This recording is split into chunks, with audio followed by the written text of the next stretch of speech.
Okay, so just a heads up, I lost my voice earlier, so I'm going to try not to talk too much. I'll try to keep this under 20 minutes, Yeah, he lost his voice completely. Which I feel like we can do with this. We just saw it, and for anyone that wants even more of an analysis of this, if you haven't heard, we are doing a review of this, Nostalgia Critic review, and we're going to premiere it on the big screen. Pretty sure there's tickets still available. We'll put a link down below. So it's in Woodridge, Hollywood Boulevard. It's a wonderful theater. Come and see us. We're doing it 2 nights this time. It's just like Suicide Squad. Going to be a lot of fun. Blah, blah, blah. That's our ad. And I think we'll definitely get material out of this. Yeah. You know, somebody just asked, somebody came up afterwards and said, did you like the movie? And I said, I don't know. I think I didn't. This is the this is such this a is the weird movie for film. which the word meh was invented. Oh no, I was saying, you know, because like it's the not, title is IT, and I can summon 2 letters as well. EH. Yeah. Like it's both a little better. I thought a little worse. Go 3 letters and just say meh. It's a little better and a little worse than I thought it would be. But maybe not worse. I don't know. Okay, here's the thing. If you're looking for if you see the trailer and you're like, oh, that might be a scary, good date night movie or something like that, you'll find it long, but you'll probably get it. It has the jump scares. It has the creepy setups. It has a clown going, hoo, hoo, hoo, and it has enough character development. So you'll get that. It's totally fine for that. But in terms of like... If you want to legit, like, no, this is a really, really good horror movie, like... It's got good stuff in it. It's got some cool scenes. It's got some good creeps, but... It's a total train wreck of not knowing what the hell it wants to be or who it's even like, and if its target audience is, or it's just if you dare say that's not true, if you dare say no, it had a clear identity and knows what it wants to be, explain to me what the New Kids on the Block stuff was. Explain to me the rock fight where this guy in slow-mo goes, you bitch. Like there's about 10 solid scenes in this movie where I'm going, you know, like, I'm with you enough, movie, but what are you doing? Some of these choices are so odd, and sometimes it works in its favor. It makes it very funny and goofy, whether it's intentional or not. It's very entertaining, but then other times you're just kind of dragging through stuff that you've either seen before or is too dark. I was bored. There are a lot of moments in this movie where I just was like, "Oh my god, will you just get on with it?" I didn't get bored until the last third. I was actually with it. Well, and that's the problem, like, because the movie is such a tonal train wreck that it starts, you know. And this is a problem with the. I'm just gonna say it. I don't get the book. There are people who like it. But I know I'm not alone on this, because when I say that, people come out of the woodwork like, it's not really one of King's best books. And they're right. It's not really one of King's best books. Much like the book, it tries to throw too much at you. There is just he just crammed so much stuff in it. And all it is just like, let's answer the question, what if Stand By Me had a killer clown? Like that, whenever I think of it, that's the first thing I can think. It's like, here's this interesting Stand By Me story with a whole bunch of drama about bullying and sexual abuse and getting over the death of your parents and missing kids. Yeah, and then killer clown. It just...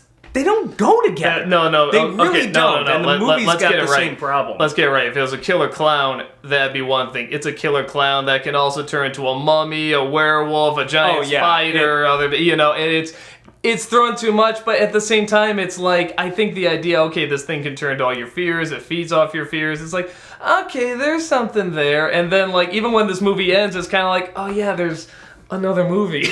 There's another movie. Well, I'm talking about the feeding off your own fears and your nightmares. Did you catch the Nightmare on Elm Street poster in the background? Oh yeah, in the theater. Yeah, I just like, I hate it when movies do that sometimes, because I just sat there going, man, I would rather watch that right now. Now, to be fair, it was Nightmare on Elm Street 5. This was 89. It was supposed to be. But I did want to see Which Batman one was again. 5? I'm trying to... I don't know. At the point where they stopped trying, clearly. So... That's the problem, is like the source material is part of the problem. because the source material isn't that good. So you've got something that was an 1,100-page, like, cinder block, like, paperweight, just jammed full of stuff. Of about 10 different stories. Yeah, that's somehow supposed to be 10 one. different stories that are somehow supposed to connect into one story. And now you try to adapt that into a movie. So you've got the first part, which is, like, has, like, all of these things, like sexual abuse and, like, bullying and all this stuff. Each of these kids could have their own movie. The girl in particular could have her own movie. They did that. It was called Dolores Claiborne. But every single one of these kids could have their own movie. Or it could have been just about the kids just dealing with life shit. But then you've got some of the haunted, like the scary stuff. And some of the early stuff is like legit scary. But then in the middle of this movie, I swear to God, I'm not making it up. I'm not making it up. It turns into fucking Evil Dead 2. Like, it does. Right it's out of nowhere, yeah. It's like part. The whole movie's being big on like, this is scary, this is real, this bully's eyes carving in the fat kid's belly. Ooh, it's dark, and then all of a sudden it's like, hoo-hoo, here's a room of clowns, and it here's turns this into a haunted house movie. The most cartoonishly ridiculous looking spooky haunted house. Like, it's literally the Addams Family house. As designed by Tim Burton. Like you said, it was like Edward Scissorhands on the inside. When they go in, I literally went, Avon calling. And the weird thing is, I actually liked that part. Like, no, I feel like if the rest of the movie... if the movie had picked a tone and the rest was like that... There's literally a scene where there's 3 doors, and one says, very scary, kind of scary, and not scary at all, and you have to open whichever one, and I'm like, and I liked that. Fun. This is, no, that was fun. It's not scary, but it's fun. The scene where the kid goes in the room with all the clowns, and he's just like, fuck! Yeah, we were laughing our asses off. The kids are pretty funny. That's great. And then the movie grinds to a halt, and like that is no, like, we need to split up. Yeah, of course you will. No, I really believe they're split up, guys. The movie literally peaked early. It happens to all movies. Okay, it climaxed early, like right in like at the 2/3 point.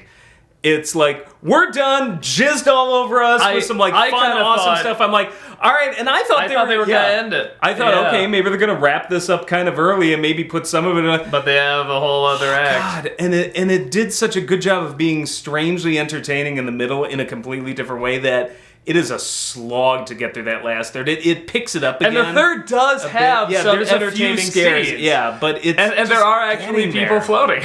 I always thought of floating in water, but no, there's actually people floating. Well, that brings up a very good point because Beverly... There's this effect where Beverly is floating and she's all like, and she's just hanging there. And it's creepy as fuck.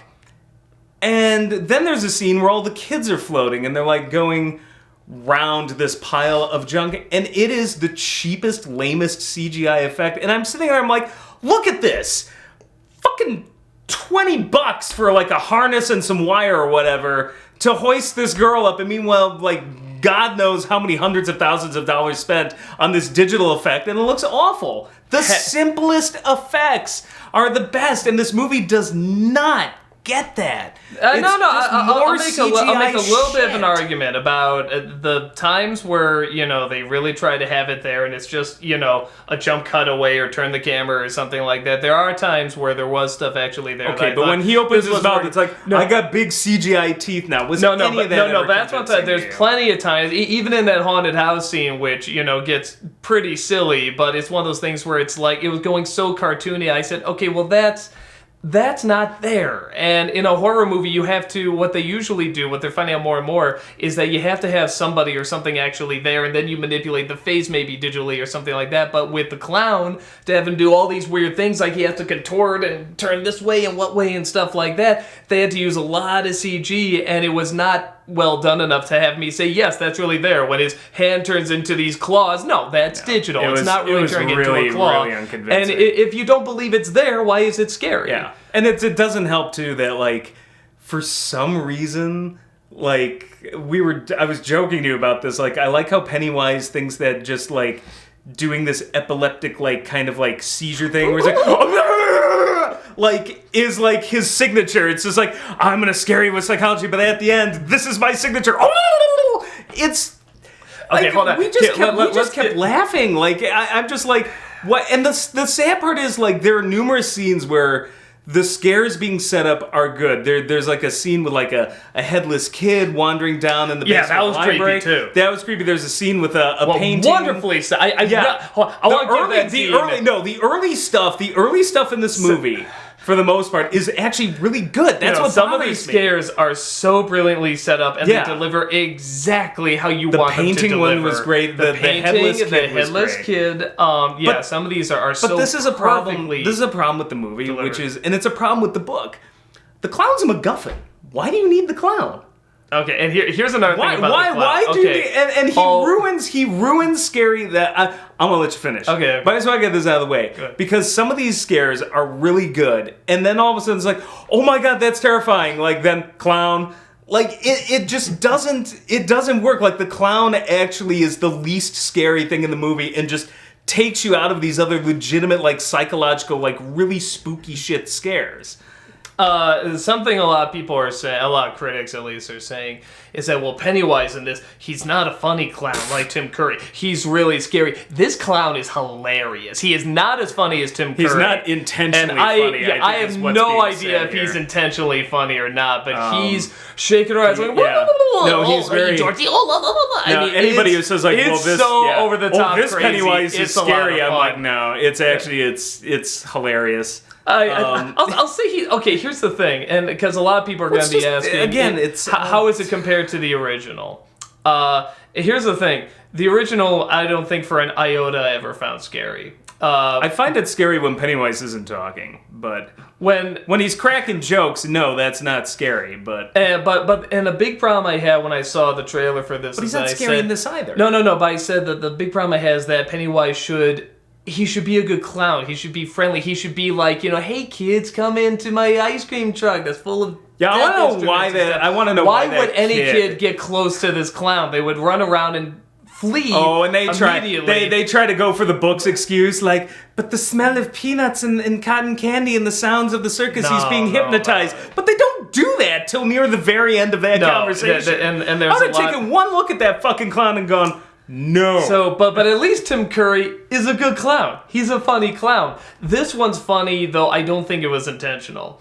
I think it's trying to be scary and it's actually failing. That's kind of my guess. I mean, if you like jump scares, like then I guess that's scary. Now. Yeah. Or digital effect, like the glowing eyes. I'm just like, well, that even felt. I was like, we could just do that in Adobe Premiere, like just, like it's just. But here's the thing. Okay, so Curry, and I'm thinking, well, which clown is, quote unquote better? It's like, well, okay, this one, I guess the movie on the whole had more creeps and scares and stuff, but I thought Curry had a lot more personality. If you're asking me the personality of this clown, I'm like, I don't know, just like Tigger maybe. That's the only thing I can figure, like kind of Tigger. And then I realized, that's the thing. The original film, I should admit, series. I mean, this is the first film we've had of this. Excuse me. First film had a lot more personality. I don't think it's better. I would not even really say it's good. But it had a lot more personality. This one, I think it had a better idea of what it was. Yeah, this one technically has more scares and it's more creepy and maybe more character. There's more stuff gore, like that. though a and lot of it's just digital again. And the kids sound a little bit more like real kids because they're swearing and stuff like that. But like I said, I don't feel it had the personality the first one had, because the first one kind of knew what it was. It was this corny horror miniseries for TV. This one is trying to go balls to the wall, and sometimes it succeeds. Yeah. And it has a lot of fun. But this one's a bad touch drama 1 second, and then Evil Dead 2 the next. I think it was kind of a mistake putting it in the 80s. Because I felt they were trying to shoehorn in this 80s vibe with this kind of 80s humor, and most of it did not work. And even worse, I'm just gonna say it. I feel sorry for this director. I feel sorry for everyone involved, because this is Stranger Things, and it has nothing to this was in production. Pure coincidence. It's pure coincidence, but you cannot unsee it. And the irony of it is, Stranger Things is a ripoff Stephen King. Yeah. But it's just like luck of the draw, and I think that's a big problem. Is this movie? Even if Stranger Things didn't come out, this movie to me feels like, at the very least, 20 years too late. Like, this feels so tired. I say 10. I'll say 10. Really? You think this would have worked that well in 2007? I think with some of the scares and the effects and the setups, and I think it would have worked okay. I think it would have worked fine. It just feels... But parts of it still do, you know. It just feels so tired. The Stephen King tropes, you know, it's like every single type of loser... Every single problem you could have. Well, we're doing... Plus token black kid, plus like... It's like Captain Planet. It's like you got the most diverse group and it somehow feels just like But too you're also constructed. remaking one of his most famous stories that has the most of his tropes that we're the most familiar with. But it wasn't that good, so why not make it better? I mean, yeah, and there are technically some things they I know, get rid again, of. this is my problem, is the source material isn't it? Yeah, there's some things they get rid of and they condense a little bit better, but then some things they don't. Like, okay, this kid gets cut, and the other kids, they go and get medical equipment to tend to his wounds. Why? Why don't you take him to a hospital? No explanation. Well, could be maybe the adults, you know, they're so afraid of the adults and how everyone's kind of against them that they're afraid to take him to a hospital. But they never say that. A, that's never explained. B, while it's hinted at, they never fully, you know, make that clear. And C, it still has to be a functioning hospital. I feel like they would still... There's just some kids other... got sick and they treated them. That can't be an excuse. There's just some random things, too, where it's just like...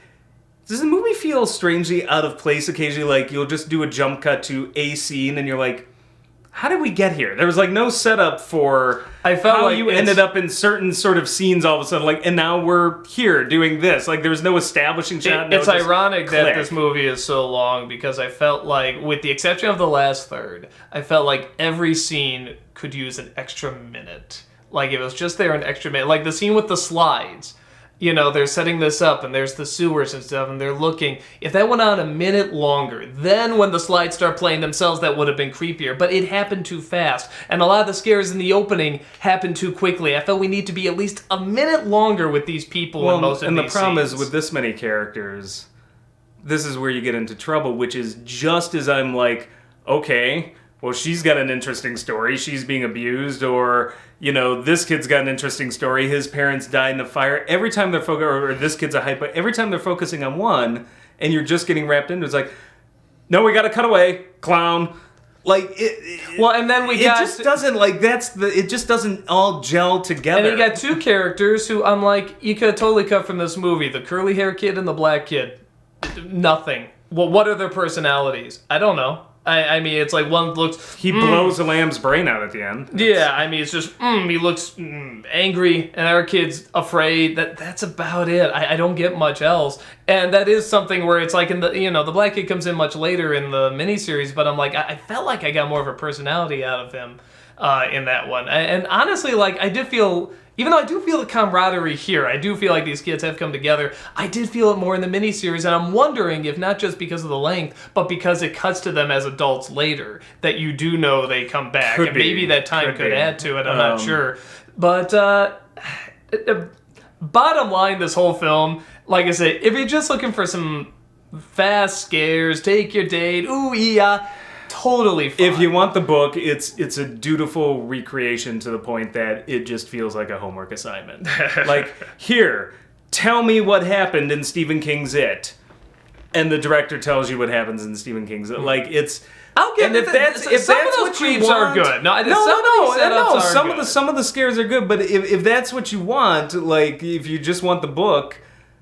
then you got it. Like, and this is for those of you who didn't like the book. I know you're out there, because like occasionally you'll like tell me you're out there. Like, it's just kind of the book. So all the problems that exist in the book are just on the screen now. Like, it's weird because it's like this one is technically a little bit more condensed, is technically a little bit more scary, and has more atmosphere and stuff like that. But there is. The first one does have more personality, and there's something. Even though this film I probably like more, there is something that like the first one. I'm like, I remember the first one a little more somehow. If this one picked a tone and stuck with it, yeah. Like at the end when that kid's is like, I didn't want to do this. I didn't want to come here, and now like, and then it's the review. Yeah. I'm gonna kill this fucking clown. I'm like. This is like Monster Squad now. Yeah. And had it had that tone the whole way through, maybe I'd be like, this is amazing. But it's like 1/3 like Stand By Me meets Dolores Claiborne meets, just dark indie drama. Meets goofy comedy. Yeah, and then meets Carnival and Evil Dead 2, and then goes back into the dark and then ends on like a Monster Squad. It's just all over. And let me make this very clear. You could love that. A part of me kind of loves that, but I don't like how they didn't mesh. They didn't feel like they fit together. Here's these cool pieces, but they didn't quite go. No, the pieces. But I like those pieces. If those any pieces of those are fun. If they ran with any of those pieces throughout the whole thing, it could have worked. Like, if you want to make it scary, because that first part, like that fucking library scene was chilling. I'm just like, whoa. I thought the scene with that referenced the kid's parents with all the hands coming out of the fire was also chilling. All those scenes are chilling. Like, and had they still stuck with that dark tone, but then this is also the problem with the source material. At any point, no matter how dark and really creepy and chilling it gets, it always ends with clown. Like, and I just don't find the clown scary. So I will say, if people, because this is getting good reviews, and I feel like there are a lot of people that are gonna like this. It's not like. It's not like the original It, where I'm so surprised people were scared by this, where I would just, growing up, I would be like, how are you scared of this? I don't understand it. This one, at least, I can understand. I get it. I get decent reviews. It's the reviews, though, that are just like, oh my god, this is one of the most amazing films. I'm like, really? I don't know if I've seen that review. Oh, no, I've seen a few. Go to Rotten Tomatoes. I've definitely seen a couple that really like it. One that like it a lot, honestly. And like I said, parts I kind of get. I mean, like, there is a lot of stuff that's fun about it, but... the parts that are really creepy are really good, but then there's just so many just, like... Hope you, like, wrote jump scares and loud noises, because, like, for as many great scares as there are in this, 50% of them are just, like...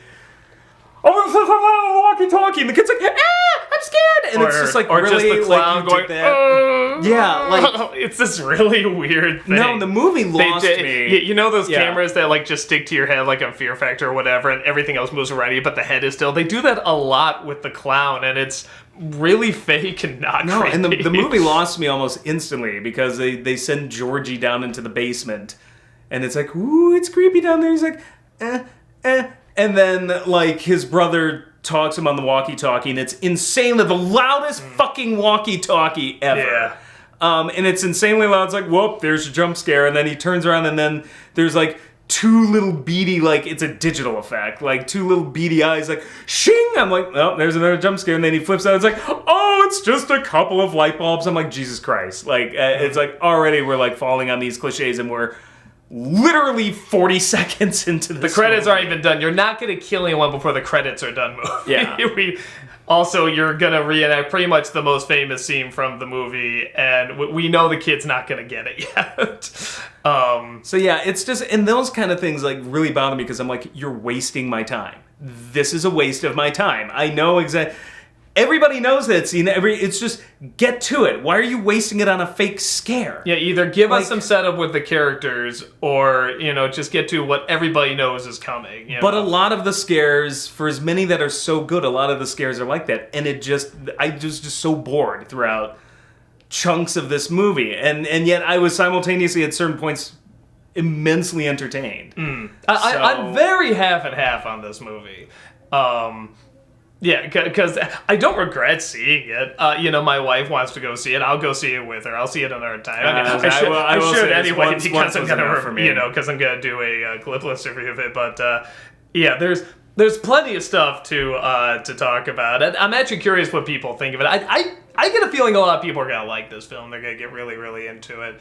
But I'm very much down the middle, just half and half. I just once again, much like the book. By the time it was done, I was like, scariest thing in the whole fucking thing was the humans. Yeah. Like, the scariest scene in the movie is when it's just like, let's shoot the cat. I was like, Jesus Christ! You know, There was a scene like that. There was another. What was the other scene? Hold on, but before I forget, that was one of the examples I was talking about. The 1 minute, how every scene before the last third needed 1 more minute. That scene with the father coming in, taking the gun, he came in way too fast. I would have milked that because no. But I'm saying that, but that was about a minute. Can you imagine that minute taken out and just the bully goes after the kids again? It would have meant nothing. It would be this kid again. But knowing that made a big difference. I feel like just that extra minute in some of those scenes made a big difference. When it was all said and done, I was like, that was a lot scarier than the clown. They've got a clown on a stage in the background that's got this weird evil smile. I'm like, that clown's scarier than what we got. The room full of fake clowns was scarier than. I'm sorry, I'm not into the clown. Like, this was my problem with the source material and the film both. It's just like the clown's a MacGuffin. You don't need the clown. I liked Did you like the glowing eyes in the drain? I thought that was pretty cool. Well, when he's in the sewer. Yeah. I thought that was pretty cool. I thought that was pretty effective. Yeah, so there you go. I like I said, I think you can get an idea whether or not you just want, a scary movie with some booze and a little bit of character and stuff. It's fine. If you want the definitive It book, half and half, but again, we can't think the same thing about the book anyway. Yeah, it follows the book pretty close. Like, they took some of the more offensive bits out. It's like there isn't the giant gangbang. Like, it wasn't going to be in there anyway. Like, I think that's a good cut. I get occasionally some people are like, I can't believe they took that out. It's just like, you really can't believe that? Really? But